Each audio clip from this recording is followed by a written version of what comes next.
Hola, ¿cómo estás? Bienvenidos a todos a la charla Liberales en tiempos de pandemia, un espacio que pertenece a los Círculos Libres de República Libre. En el día de hoy tenemos un invitado especial, licenciado en Economía, especialista en Teoría Económica, ha sido catedrático de varias universidades en Argentina, autor de más de 50 artículos académicos y 9 libros. Desayuna keynesianos y lo peina la mano invisible. ¿Cómo está Javier Milei? ¿Qué tal? ¿Cómo estás? Un gusto enorme hablar contigo. Para nosotros, República Libre, es un honor que hayas aceptado la invitación para hablar de este contexto de pandemia.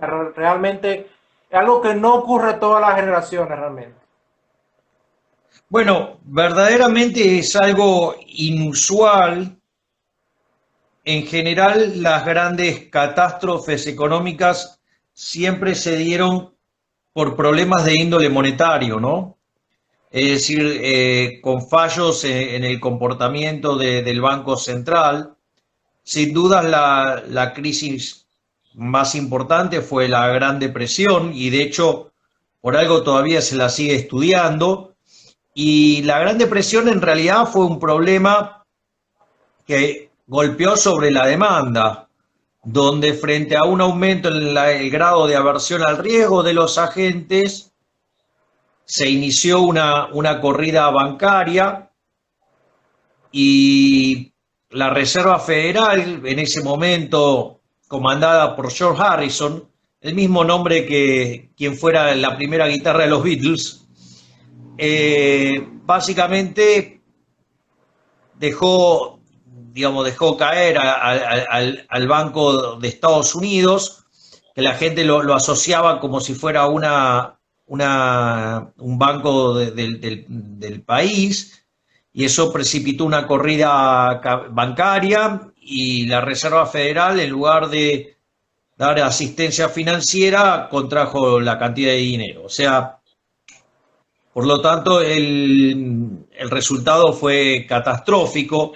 Argentina, de hecho, tuvo un evento bastante parecido, lo que fue el 2001.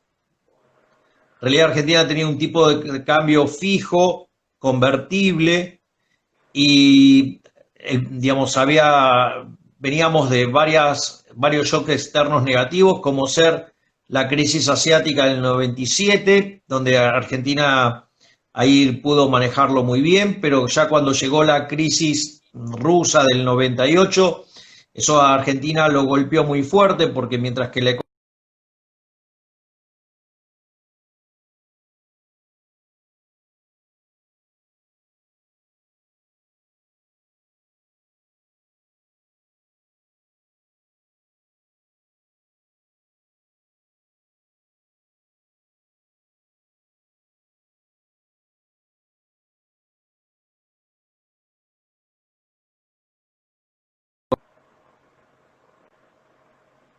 2001 arranca una corrida, esa corrida, digamos, la gente sacaba los depósitos y compraba dólares, entonces en ese contexto se achicaba la cantidad de dinero, eso contraía la demanda agregada y frente a la rigidez de los precios a la baja, eso generó una situación de mucho desempleo. Sí, es más, la Argentina en el 2001 tuvo deflación, pero no lo suficiente como para evitar el problema del desempleo. Y además, llega un momento que el sistema no resiste más, el sistema de encaje fraccionario, una corrida.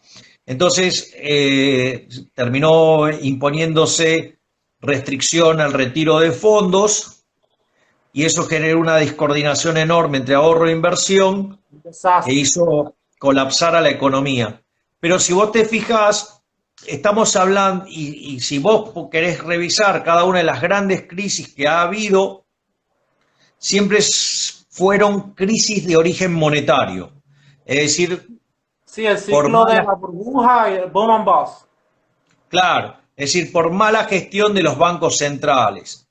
Ahora, fíjate que en el 2008, con la crisis subprime, aparece un resultado muy parecido a lo que fue la Gran Depresión, y sin embargo, digo, por fortuna del mundo, ¿no? Digo, gracias a Dios estaba la persona correcta en el lugar correcto, en el momento correcto.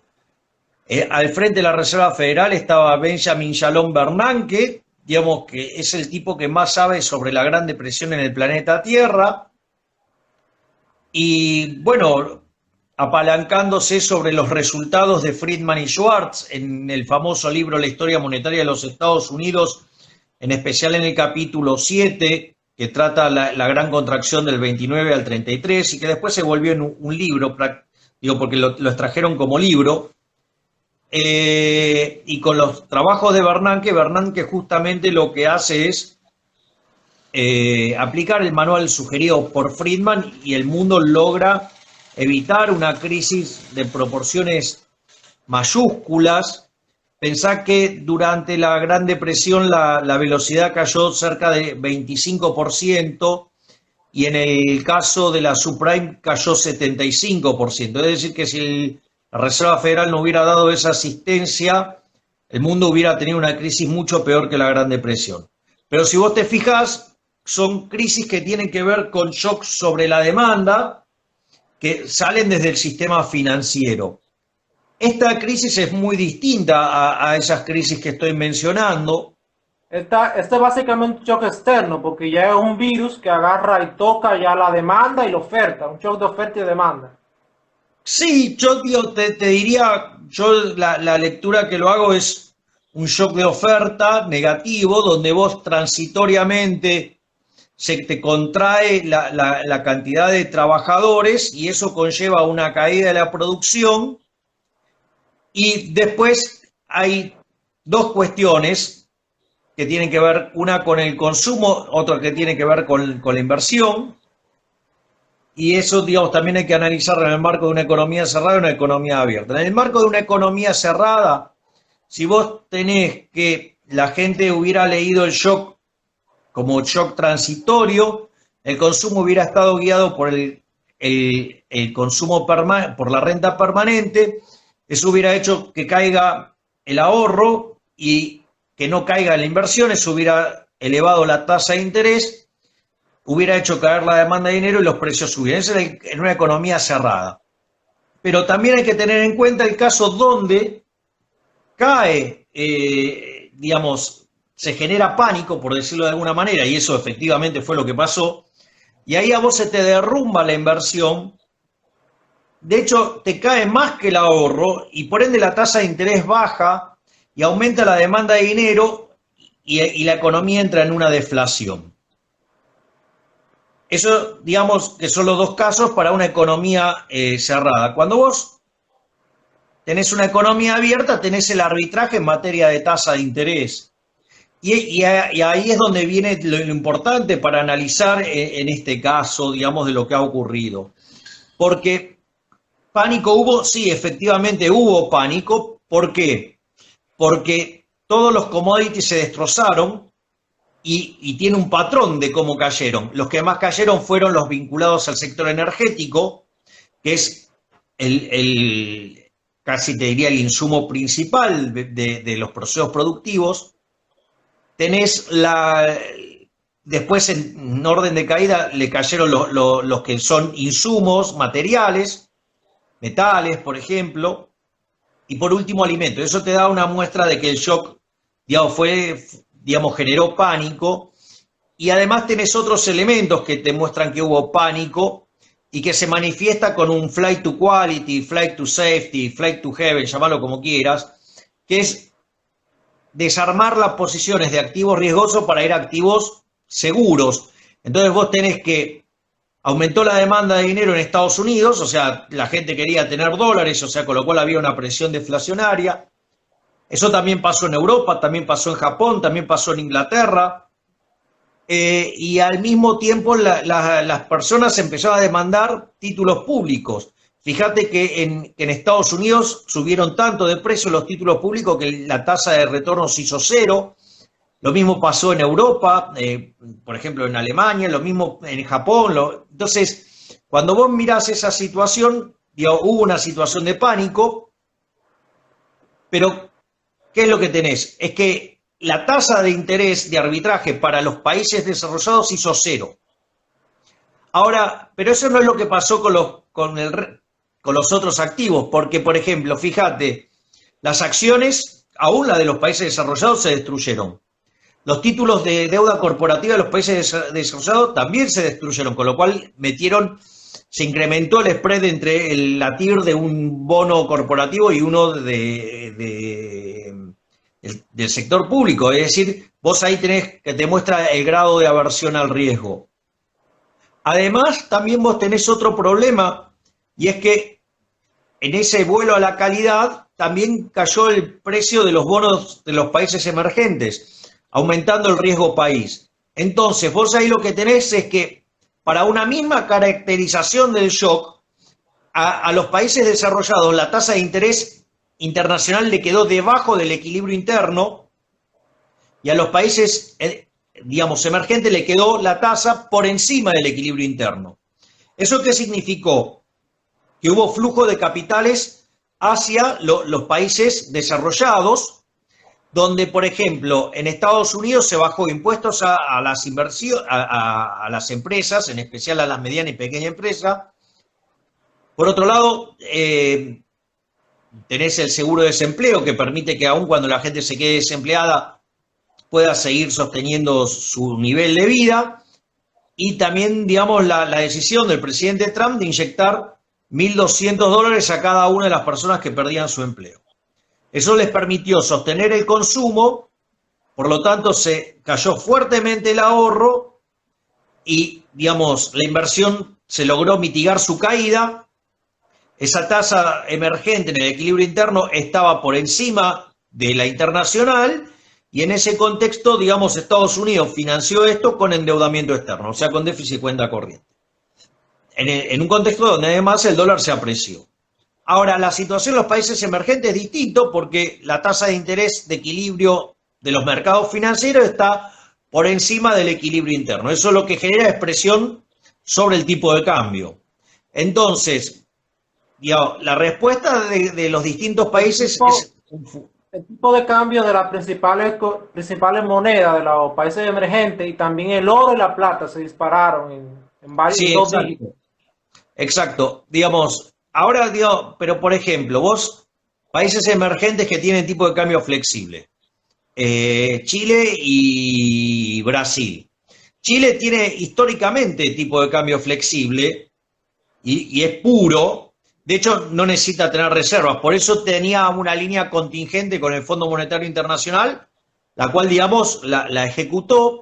¿Por qué? Porque al caer la demanda de dinero digamos, y se te va al dólar, ¿qué es lo que pasa? Esa caída de la demanda de dinero significa que vos tenés presiones en el nivel de precios. Entonces, ¿qué es lo que hace? Chile tomó ese endeudamiento ¿para qué? Para tratar de mitigar la caída de la demanda de dinero con venta de dólares, de modo tal que no haya presiones inflacionarias. En el caso de Brasil, como no tiene la reputación que tiene Chile, tiene un manejo de reservas y por ende salió a intervenir en el mercado justamente con el mismo motivo, para que no se acelere la tasa de inflación. Después tenés casos como el tipo de cambio fijo, digamos, los más extremos son el caso de Ecuador y Panamá, que directamente están dolarizados. En esos casos lo que vos tenés es que cuando te cae la demanda de dinero, claramente, digamos, vos tenés una presión sobre el nivel de precio, pero como no podés devaluar, entonces necesitas una deflación. ¿Me comprendés? Entonces, sí, eso genera que se contraiga la oferta de dinero y haya deflación. El problema es que cuanto más grave sea la caída de la demanda de dinero y mayores sean las rigideces del mercado de trabajo, más alto va a ser el nivel de desempleo que vas a tener que sufrir. Por ende, digamos, Ecuador sufrió mucho más que Panamá. Y después, digamos, tenés el caso emblemático del país que lo hace todo mal, que es el caso de Argentina. Yo lo llamo el caso Sor Juana Inés de la Cruz. Yo la peor de todas. ¿Por qué? Porque básicamente Argentina estaba en default, con lo cual no tenía acceso a los mercados de crédito internacionales. Además, Argentina tiene tiene un problema que no tiene demanda de dinero. Los argentinos, con toda la razón del mundo, desprecian el peso, porque la verdad es que el peso es la moneda que emite el político argentino y por ende no puede valer ni excremento porque esas basuras no sirven ni para abono. Y en ese contexto, lo que vos tenés es que el gobierno argentino, frente a un shock de oferta negativo, lo que hizo fue responder con un shock fiscal, o sea, un shock de demanda y financiado con emisión monetaria. Por lo tanto, o sea, Argentina está en una situación extremadamente delicada. Ahora pudo salir del default, pero sin embargo no cesan las presiones sobre el tipo de cambio, a pesar de los controles cavernícolas y sanguinarios que hay en Argentina, que de hecho hasta te persiguen con la policía. Y hablando de controles, actualmente cada país de Latinoamérica ha tomado diferentes medidas respecto al virus. En el caso de nosotros, República Dominicana, aquí han tomado lo que es toque de queda. Primero mandaron de forma voluntaria la mayoría de la empleomanía a quedarse en casa. Eso fue como por 2 semanas, algo así. Y luego un toque de queda que a partir de cierta hora está prohibido la circulación. Te meten preso varias gente en una celda cuando se supone que tú tienes que hacer distanciamiento social. Allá yo veo en Argentina que ustedes, según la universidad que está dando el seguimiento a eso, ustedes tienen la cuarentena más rígida, pero ocurre algo interesante. Al día de hoy, Argentina tiene 500, o sea, de los 28 millones de casos que hay reportados de coronavirus, Argentina tiene 500.000 y nosotros, República Dominicana, tenemos 100.000 casos. Pero ¿qué pasa? Suecia, que no aplicó ninguna de estas medidas, tiene 85.000 casos. Ahora, muchos dirán, bueno, quizá quisieron menos pruebas, pero cuando uno revisa la prueba, Argentina hizo 31.000 pruebas por millón de habitantes. Nuestro país, República Dominicana, hizo 36.000 por millón de habitantes y Suecia hizo 111.000 por millón de habitantes. Bien, Entonces, realmente está no solamente el manejo económico, sino el manejo epidemiológico, hay que ponerlo muy en cuestión respecto incluso bueno, al liberalismo. Y de hecho, aquí, de hecho, yo en mi nuevo libro que se llama Pandenomics y que va a estar disponible a partir de la segunda mitad de septiembre. Bueno, yo fui fuertemente crítico del modelo de cuarentena adoptado por Argentina. Yo lo denominé la cuarentena cavernícola. Argentina hoy está en el lote del 15% de los países con más muertos por millón de habitantes del mundo. Tiene cerca del doble de muertos por cada millón de habitantes en el mundo. Y Argentina tiene la cuarentena más larga y más profunda del mundo, lo cual constituye un fracaso enorme. Ahora, y esto, digamos, yo, digamos, lo he cuestionado, digo, lo han cuestionado otros colegas, y cuando nosotros los cuestionábamos, bueno, primero la mierda humana de Pedro Can, que es el líder de la infectocracia, o sea, el que asesora al presidente, ese sorete dijo que era el modelo de él o la muerte, y que los que estaban en contra de lo que él decía estaban a favor de la muerte. Digamos, a ese nivel, digamos, de escoria humana, digamos, tenemos al frente de la pandemia. Por otra parte, esto desde la perspectiva de Hannah Arendt sería totalitarismo, básicamente. O sea, exactamente, sí, miedo exacto, para coaccionar la persona, la población. exacto. Digo, pero eso entra en otra faceta. Digo, hay una faceta previa que tiene que ver cómo se maneja una epidemia, que tiene que ver con el método científico. El método científico parte de un modelo, digamos, que se escribió en 1928 y después fue perfeccionado a mediados del siglo XX, y se llama SIR, que tiene que ver con susceptibles, infectados y removidos. Entonces, básicamente, los contagiados son una fracción constante de los infectados, y vos lo que tenés es que los susceptibles es el grupo de personas que puede ser infectada. En general, digamos, o sea, en principio es toda la población, salvo que algunos ya tengan inmunidad o algo por el estilo, o que, digamos, vos decidas aislarlo precautoriamente, digamos, para que no quede expuesto. Y lo que vos tenés es que esos susceptibles, digamos, con el tiempo van cayendo, porque, o sea, en la medida que vos vas infectando gente, ya están infectados, no son susceptibles. Claro. Después, digamos, está lo que es la ecuación que describe los infectados, que son los susceptibles que quedaron infectados, ¿sí? Menos los que son removidos. Entonces, en la medida que las personas que se van infectando, digamos, se van contagiando, son más grandes y que los que son siendo removidos, la epidemia va creciendo y en su defecto va cayendo.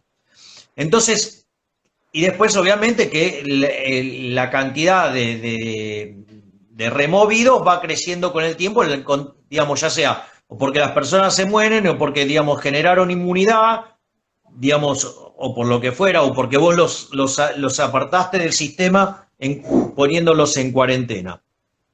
Entonces, ¿de qué consta el método científico? Hay una parte que tiene que ver con la responsabilidad de los seres humanos, ¿sí?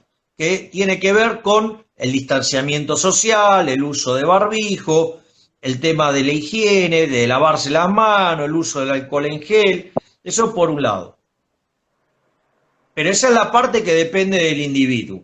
Y después está la parte que depende del Estado, digo, si hay sistema de salud público, ¿no?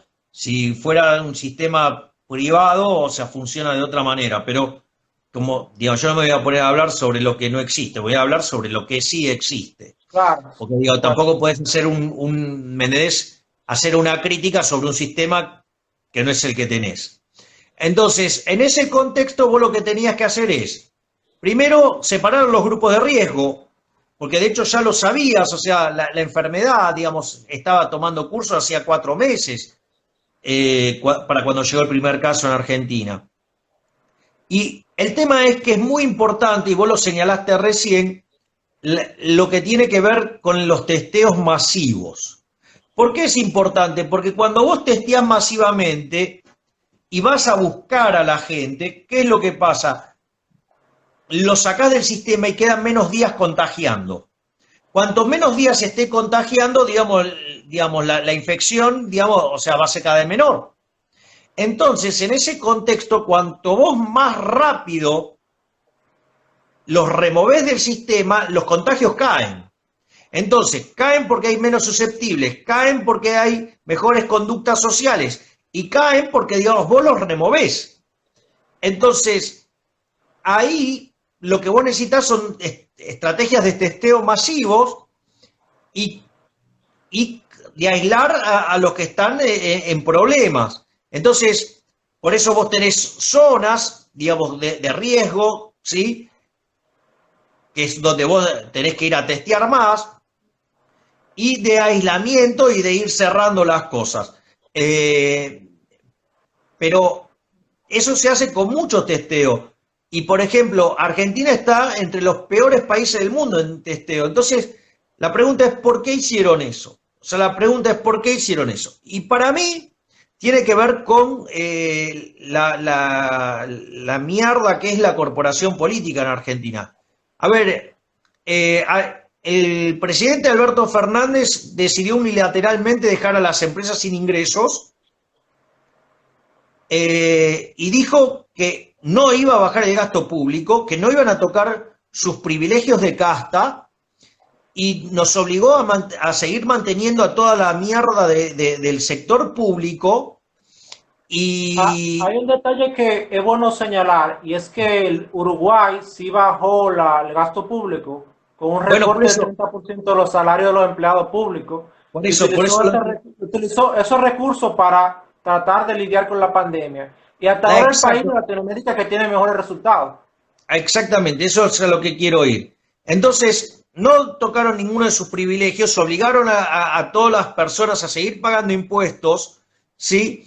además obligaron a las empresas a no echar gente, las obligaron a mantener la nómina salarial, por lo tanto generó un desastre financiero en las empresas. El nivel de actividad económica en Argentina, digamos, Argentina está entre los 3 países que más caen en el mundo, en su PBI, junto a Venezuela y Perú.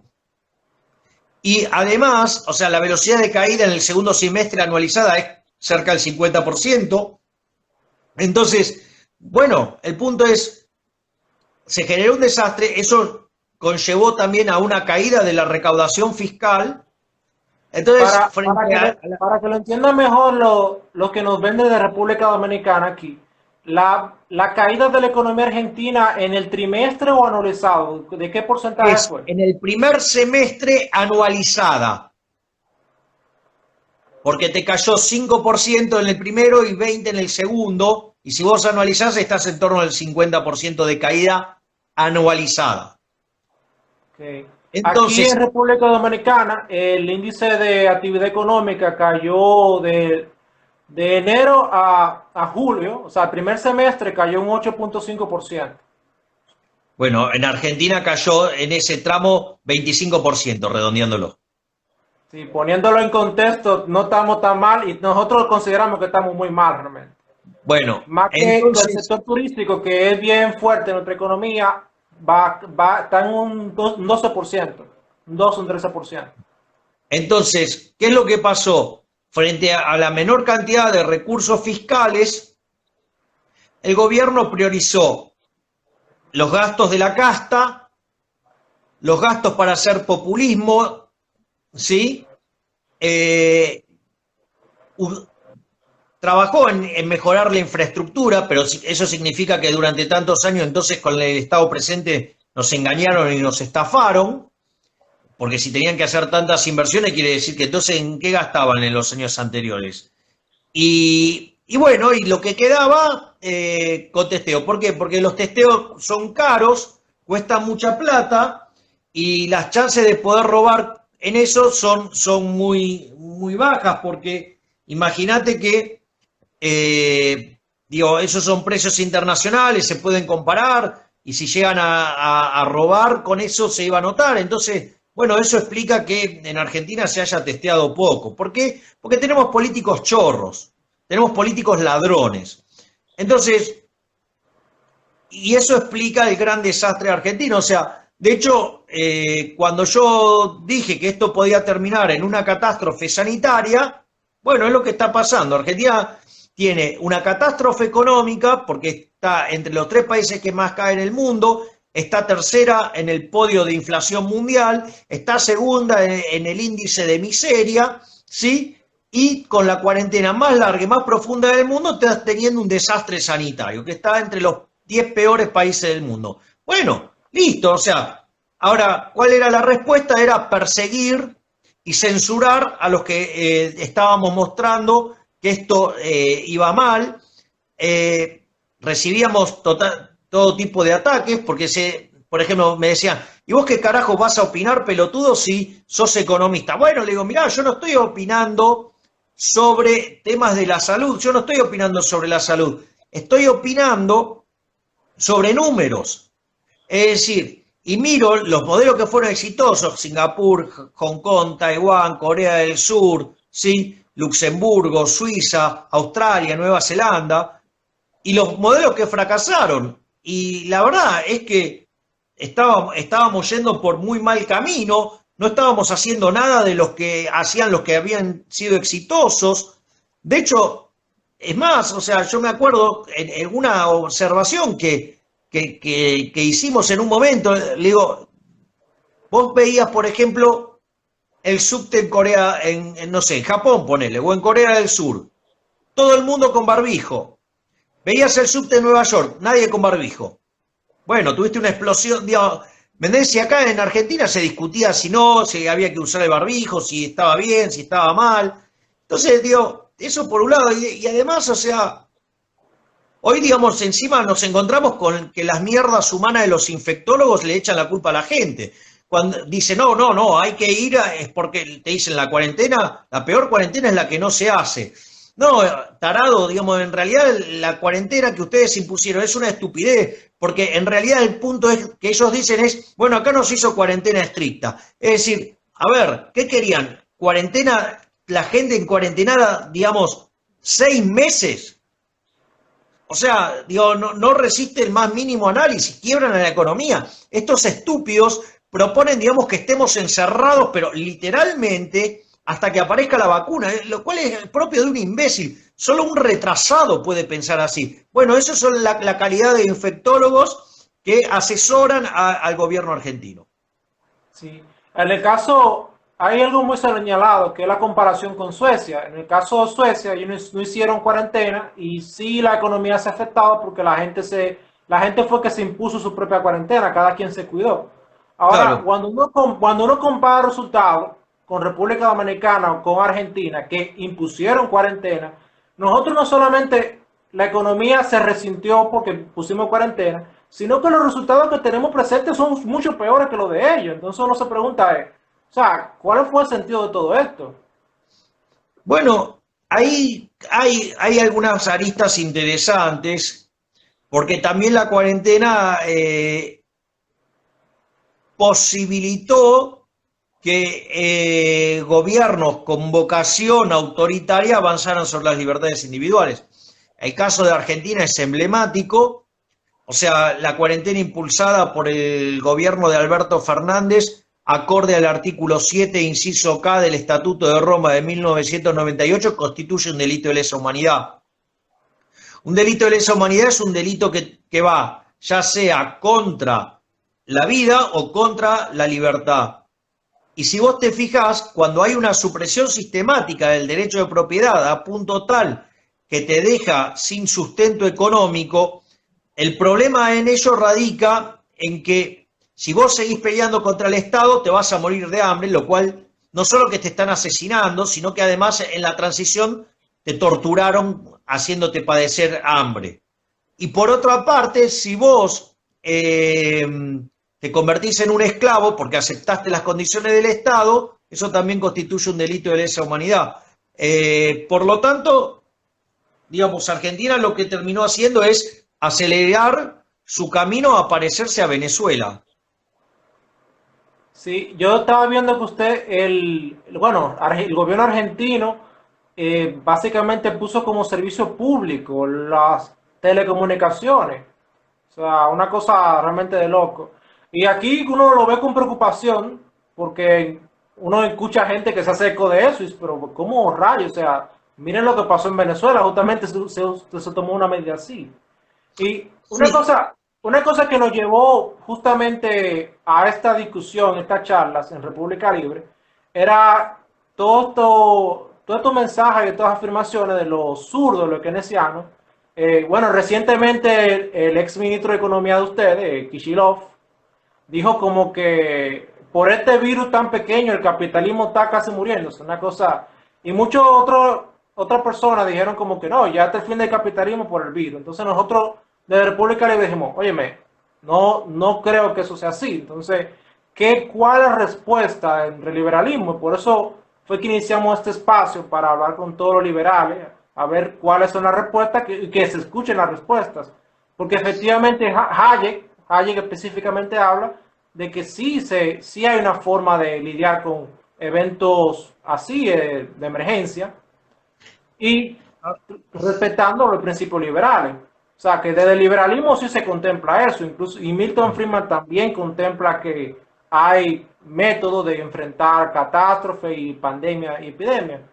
Pero a ver, realmente hay los mecanismos de cómo enfrentarlo, ahí que uno no le queda mucho claro. O sea, hasta ahora el mejor récord es Hong Kong.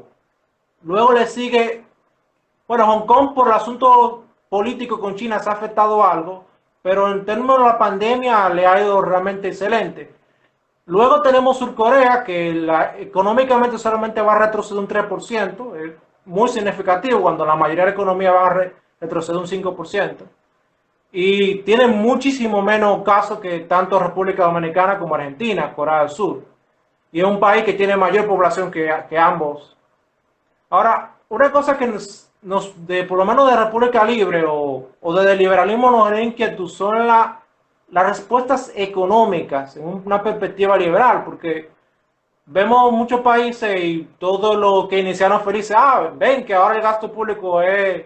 Entonces, ¿cuál sería, mi ley, la respuesta del liberalismo? ¿Qué medidas económicas?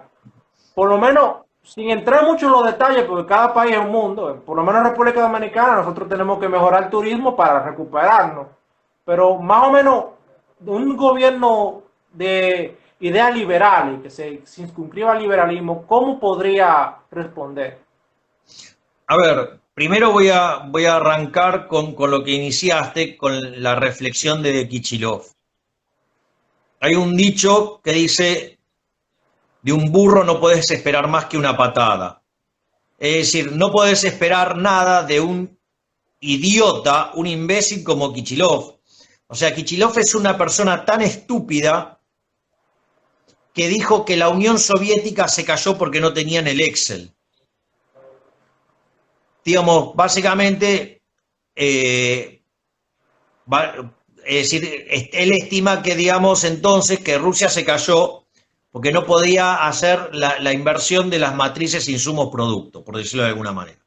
Lo primero que habría que comentarle al retrasado estúpido ese es que, por ejemplo, Leontiev, digamos, está el libro de Input-Output, y cómo los alumnos calculaban, digamos, esas matrices. De hecho, habría que contarle a este retrasado que, por ejemplo, vos cuando tenías que invertir matrices ibas a las facultades de exactas y después de un tiempo te pasaban esos resultados. Además, habría que comentarle que al imbécil de Kichilov que en Rusia tenían junto a Estados Unidos los mejores matemáticos del mundo. Y si los rusos pudieron poner, digamos, pudieron llegar a la Luna, ¿sí? Claramente no tenían problema de índole matemática para hacer los cálculos. O sea, eso para que tengas idea del estúpido que dijo esa frase. Lo otro es falso, digamos, que de esto te saca el Estado, porque en realidad el Estado no genera recursos. Mira, cuando vos lees Oppenheimer te dice, mira, hay dos tipos de recursos, ¿sí? O dos medios. Digamos, están los medios económicos y los medios políticos. Los medios económicos son los que vos derivás de servir al prójimo con bien y mejor calidad a un mejor precio, ¿sí? Que son los que compran el producto que vos estás ofreciendo. Y por otra parte, tenés los medios políticos. Los medios políticos no producen nada, o sea, en realidad expropian a otros. Entonces, para que los estados puedan tener recursos para hacer algo, en realidad se lo tiene que sacar a otra persona. Por lo tanto, digamos, jamás te salva el Estado nunca te va a salvar. Y toda acción que haga el Estado, digamos, va a producir daños presentes en todos los mercados y eso va a tener consecuencias además en el futuro. Ahora, ese es el marco general. Ahora, también es cierto, y esto no es un punto menor, que cuando uno hace los análisis de política no tiene que ignorar, por decirlo de alguna manera, lo que se llama las condiciones de Estado. Es decir, si vos tenés montado mejor o peor un estado de bienestar, digamos, vos no podés tomar medidas que ignoren eso, por decirlo de alguna manera. Entonces, el método con el cual, digamos, se combate está claro.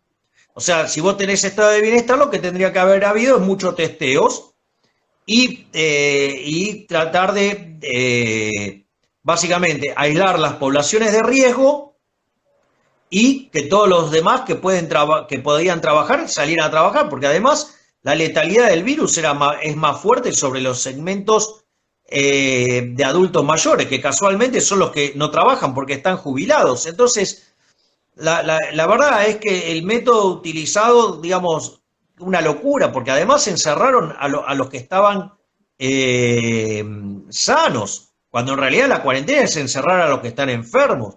Entonces, y no es cierto lo que dice Kichilov, porque vos fijate que Estados Unidos, que es una economía más libre, digamos, tuvo una fuerte caída, pero sin embargo, digamos, o sea, ya, digamos, ya ha creado más de 10 millones de puestos de trabajo, ya está con una tasa de desempleo del 8% y está próximo a recuperar el nivel de actividad para octubre. Entonces, la realidad es que, es más, las vacunas que tomaron lugar, digamos, fueron generadas por el sector privado, ¿sí? Es más, cuando se produjo el faltante de respiradores. Respecto a ese detalle, el sector privado y porque realmente esta pandemia demuestra que el sector privado es más eficiente. Aquí en República Dominicana se hacían muy pocas pruebas. ¿Pero por qué? Porque era el Estado que tenía monopolizada la prueba. Una vez el Exacto. gobierno dejó que los laboratorios privados hicieran la prueba, se multiplicó por 3 y 4 la prueba. Y ahora Por se eso. está incrementando más y es porque se está permitiendo que más laboratorios privados hagan pruebas. Exacto, bueno, entonces cuando vos te encontrás con cada una de las, por ejemplo, faltaban respiradores. Bueno, digo, las empresas automotrices se pusieron a, como no le podían vender un auto a nadie, se pusieron a producir respiradores. Entonces vos ves a cada, en cada momento, en cada lugar, la respuesta del sector privado dándole la solución al problema, cuando en realidad el Estado crea un problema para cada solución. Entonces, bueno, y ahí estás, aquellos países que son más libres le fue mejor, digamos, si las respuestas fueron mejores. Entonces, el problema es cómo vos lidiás con ciertas restricciones, porque, digamos, vos tenés un estado, en matemáticas se llama condiciones de estado.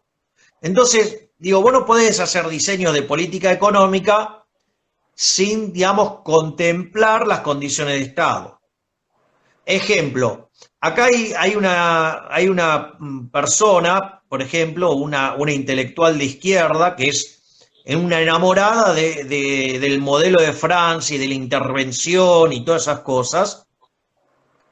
Y cuando el gobierno determinó que los adultos mayores tenían que quedar en cuarentenados, ahí salió a reclamar por su libertad de transitar. Entonces, digo, eso es una inconsistencia.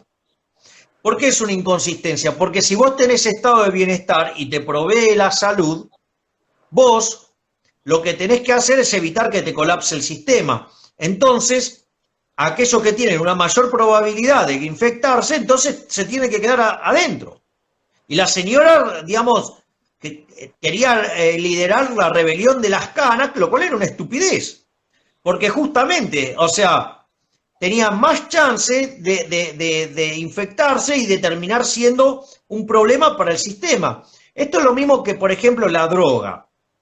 Si vos me preguntás a mí, como liberal libertario, ¿qué opino? Y que la droga debería ser libre. O sea, si vos querés matarte, matate, es tu problema, no es mío. Ahora, si yo me encuentro inicialmente con que estoy en una economía que tiene estado de bienestar, y si vos te vas a drogar y yo tengo que pagar tu tratamiento, y como además también existe chance de que quedes lesionado intertemporalmente, ¿sí? Entonces, además te voy a tener que asistir, ¿no? Y bueno, entonces no voy a, digamos, yo no quiero pagar, digamos, los costos de tu fiesta y de tu mantenimiento.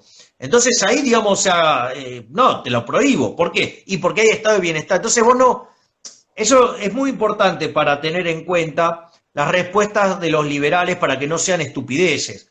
Es decir, porque si no, digamos, pasa como la Gran Depresión. Todo el mundo, digamos, le cae a George Harrison, pero nadie se da, digamos, mucho, no, o sea, o todo lo que se hizo previo en la década del 20, lo que hizo Richard Stone, sí, todo bien, pero ¿sabés qué? George Harrison siguió la recomendación de Hayek, pero a Hayek se le olvidó que la Reserva Federal tenía un sistema financiero de encaje fraccionario, motivo por el cual después pidió perdón por esa cagada que se mandó. Entonces vos no podés hacer evaluaciones de lo que hay que hacer o no sin considerar las condiciones iniciales del sistema.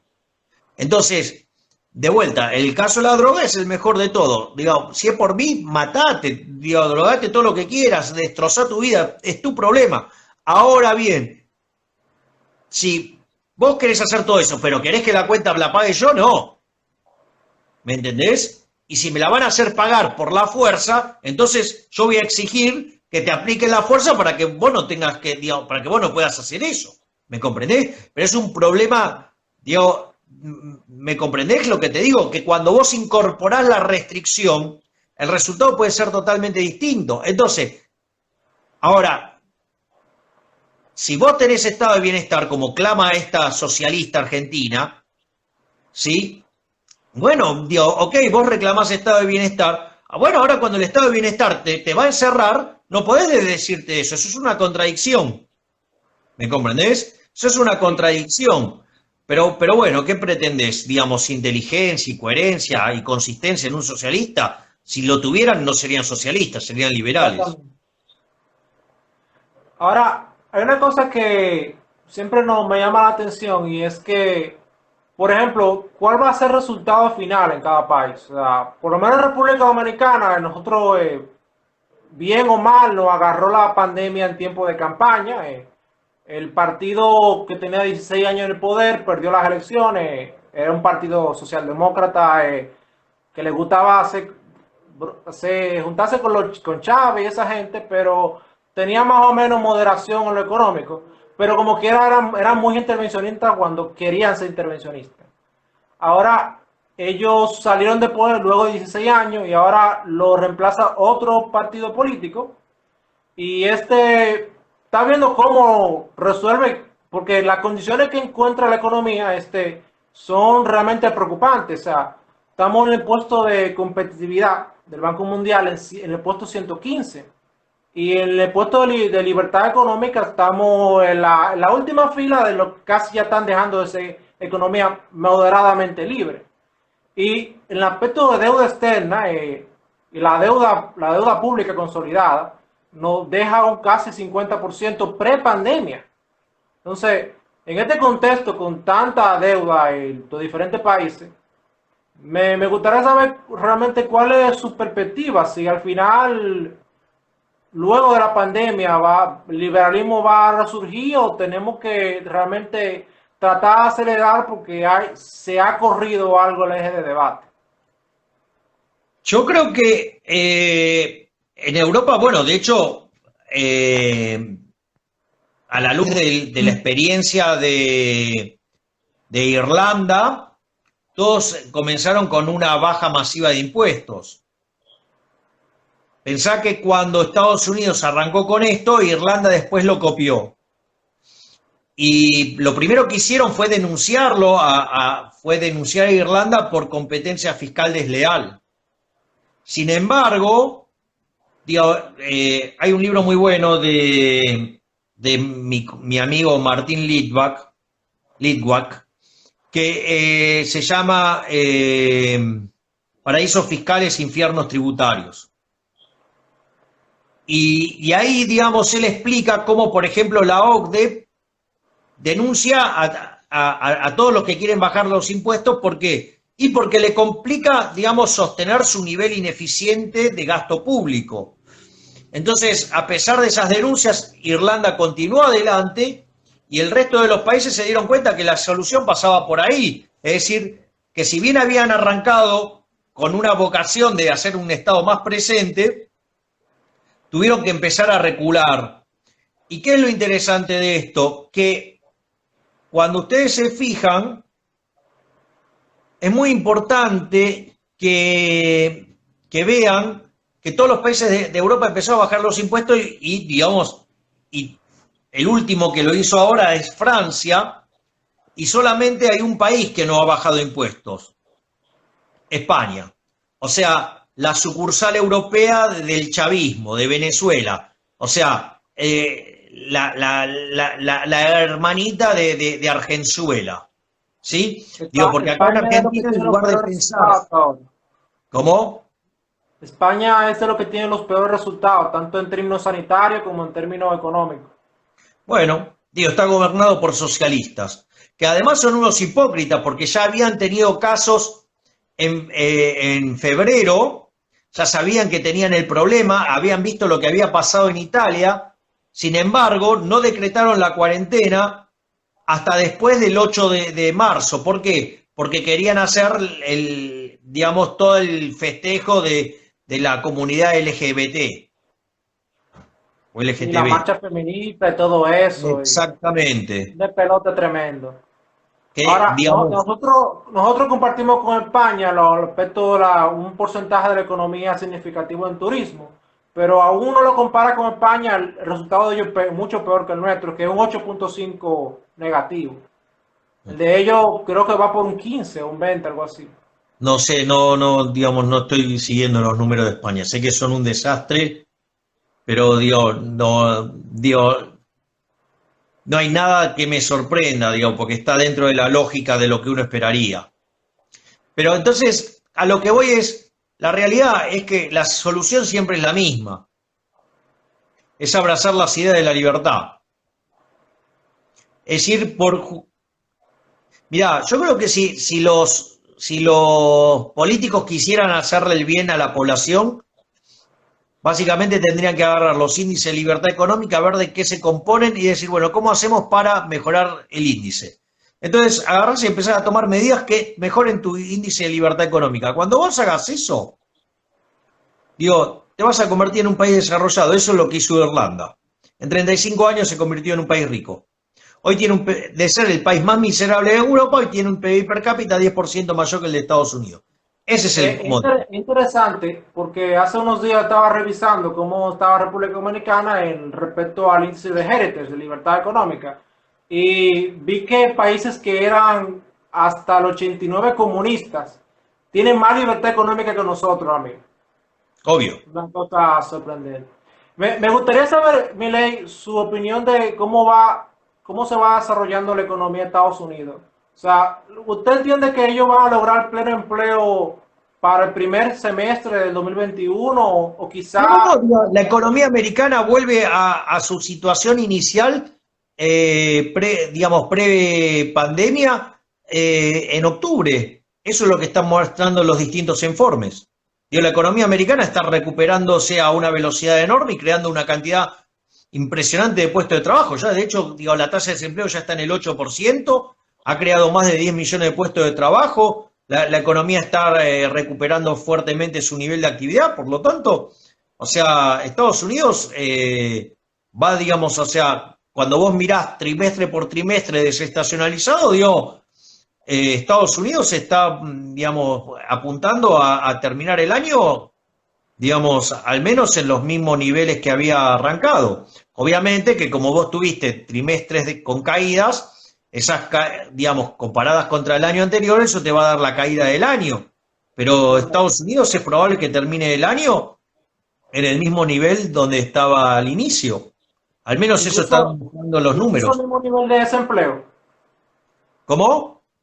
Incluso el mismo nivel de desempleo. Bueno, de hecho ya hoy está en 8%. Sí, pero previo a la pandemia, ellos estaban en un 3,4. Quizá, o sea, mi pregunta es si ellos volverán al 4% del desempleo en 3 o 5 meses. O sea, ¿cómo usted por lo menos lo va viendo? A ver, Dios, o sea, yo digo, a la luz de lo que muestran los datos y las personas que siguen Estados Unidos, la idea es que a fin de año ya están, digamos, totalmente recompuestos. Porque bueno, para nosotros República Libre, Estados Unidos es un país importante porque para bien o para mal le influye en la libertad de todo el mundo. Y realmente el índice de desempleo es un factor importante para la campaña ahora mismo. Por lo menos yo pienso que si se logra bajar el desempleo menos de un 6%, es probable que los demócratas con toda su agenda socialista no logren copar la Casa Blanca. Y eso realmente es importante para la libertad, por lo menos yo personalmente entiendo. De hecho, Estados Unidos, digamos, a diferencia de lo que creen muchos, Donald Trump se convirtió en el faro de la libertad en el mundo. Sí, es bueno que usted lo aclare eso, porque hay muchos liberales que él ha tomado una que otra medida, pero cuando uno saca el balance, por lo menos yo pienso, no, los República Libre no hemos debatido mucho de eso, pero por lo menos yo pienso cuando tú sacas balance positivo respecto a la libertad. Mirá, yo te voy a decir lo siguiente. El problema que tiene Trump es que de cerca de 700 medios de comunicación que hay en Estados Unidos, solamente están con el Partido Republicano 13. Y de esos 13, 12 son medios muy chiquititos, literalmente muy chiquititos, y el único medio grande que apoya a Trump es Fox. ¿Sí? Después el resto son todos medios que apoyan al Partido Demócrata. Y no importa qué es lo que haga un republicano, siempre va a decir que está mal. Digo, el mejor ejemplo es la basura de Krugman. O sea, Krugman, haga lo que haga un republicano, siempre va a estar mal, va a decir que está mal.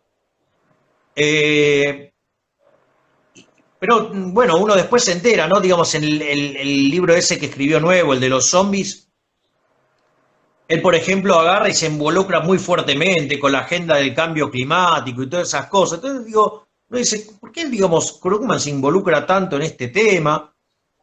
Y de repente te encontrás con la chica esa, Greta Thunberg, y que le dan la tapa de The Economist y la hacen hablar en uno de los eventos centrales del World Economic Forum. Claro, pero después te das cuenta qué es lo que pasa. Sucede que Trump le sacó el financiamiento por lo del cambio climático y le sacó más de 2.000 millones de dólares.